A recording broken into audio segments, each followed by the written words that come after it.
One of the most overlooked lessons of the Korean War is how often exposure and environmental hardship, not enemy action, dictated survival. By 1950, modern armies assumed that steel, concrete, and prefabrication would eliminate the vulnerabilities soldiers had faced during World War II. The reality proved far more complicated. Cold, dampness, and fatigue repeatedly neutralized technological advantages. Units that ignored the practical, time-tested shelter knowledge of World War II suffered disproportionately, while veterans who carried those lessons forward fared far better. These experiences reveal that survival is not dictated by materials or firepower alone. It is shaped by understanding human limits in extreme conditions. If you are interested in history that goes beyond strategy and statistics, subscribe to Echoes of Valor. This channel is dedicated to examining the lessons that endured because they worked, rather than those that looked impressive on paper. The 5 World War II shelter strategies we will explore here are still relevant in 2025, not as relics, but as enduring solutions to problems that have never truly changed. The first secret is that digging into the earth protects better than building up. During the World War II, soldiers quickly discovered that shallow bunkers, tents, or surface-level shelters could not compensate for exposure. Wind stripped heat, precipitation seeped in, and snow accumulation collapsed unreinforced roofs. Soldiers who dug into the earth, creating foxholes, slit trenches, and dugouts, found far more reliable protection.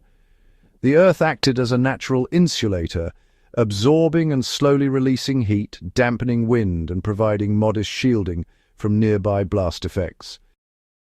Korea really reinforced this lesson in a dramatic way. Units that relied on above-ground bunkers were, much more vulnerable to frostbite and respiratory illness. On the other hand, those using deep dugouts experienced far fewer exposure-related injuries. Even today, modern survival and field engineering still rely on the same principle: depth moderates environmental extremes more effectively than material alone. The second secret is that, honestly, controlled airflow matters more than just sealing out the environment.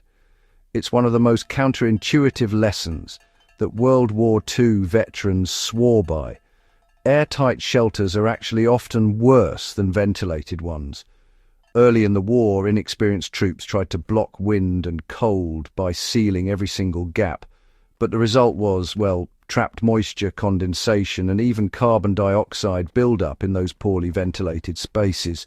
Clothing, bedding, and supplies became damp, which reduced their insulating properties and put soldiers at real risk. Veterans adapted by, incorporating small ventilation gaps near roof lines or on the leeward side. This allowed stale air and moisture to escape while still retaining heat. That approach proved absolutely essential during the Korean War.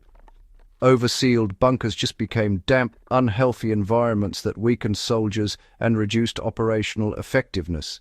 Even now, modern field shelters and emergency housing rely on these airflow principles because they address the interaction between shelter and human physiology, not just the external environment. The third secret is that separating the body from the ground preserves heat and reduces injury. Ground contact was a silent threat in every theater of the Second World War. Soil conducts cold efficiently, and, it retains moisture long after surface conditions change. Soldiers who slept directly on the ground lost heat faster and developed exposure-related injuries at higher rates. Elevating the body, even by a few inches, dramatically improved retention of body heat and protected against moisture-related illness. Veterans improvised with wooden planks, branches, packed earth, or even ration crates to create elevated sleeping surfaces. In Korea, those who ignored this practice suffered increased frostbite and reduced recovery during short rest periods, whereas those following the Second World War approach maintained mobility and alertness. Today, elevation remains a foundational principle in survival, from cold weather camping to long-term emergency shelters. The fourth secret is that shelter placement often matters more than shelter construction. Experienced soldiers recognized that no shelter design could compensate for poor placement. Wind tunnels, flooding, unstable terrain, and exposure to collapsing snowdrifts all defeated even the best-built structures. Second World War veterans learned to read terrain carefully, selecting leeward slopes, natural drainage paths, and firm ground that could be shaped without pooling water. They used tree cover selectively, balancing protection against collapse or falling debris. During the Korean War, units unfamiliar with these principles repeatedly suffered from failed shelters. Snow accumulation, wind exposure, and water intrusion incapacitated troops and reduced operational effectiveness. Modern disaster and field shelters continue to emphasize site selection first because, World War II demonstrated that the choice of location determines success long before the materials or design are considered. The fifth secret is that effective shelters are built to improve over time, not be perfect immediately. Perhaps the most overlooked World War II lesson is that shelters should be treated as evolving systems rather than finished projects. Temporary designs often failed after days or weeks. Moisture-accumulated structural weaknesses emerged and environmental conditions changed. Veterans learned to adapt shelters continuously, reinforcing walls, adjusting drainage, modifying roof angles, and redistributing materials based on experience and observation. Rigid modern bunkers often fail catastrophically under similar pressures. Once compromised, repair requires specialized materials and labor that are rarely available in prolonged operations. World War II shelters endured because they were forgiving and adaptive. This principle persists today in long-term field operations, humanitarian deployments, and remote research stations, where shelters that can evolve reliably preserve life when conditions change. What these shelter secrets reveal is that, honestly, endurance beats optimization. The common thread across these World War II strategies is that they worked because they respected human limitations and environmental realities. They weren't designed to impress or to achieve some sort of theoretical ideal. They were built for the slow, relentless stress of daily survival. Modern bunkers, with their emphasis on rigidity and material strength, often fail the test of prolonged human use. World War II shelter principles endured precisely because they accommodated the unpredictable and, crucially, preserved the people inside.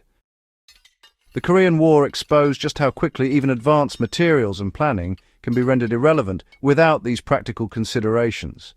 Cold, dampness, fatigue, and the small but persistent threats of exposure and illness can defeat even the most sophisticated infrastructure.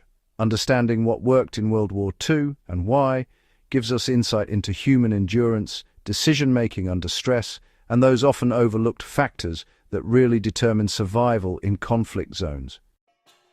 Remembering these lessons isn't just an academic exercise. They continue to inform disaster response, remote operations, and civilian survival strategies even today. The shelters soldiers swore by weren't relics of a past war. They're living lessons about adaptation, resilience, and, above all, respect for the realities of human vulnerability.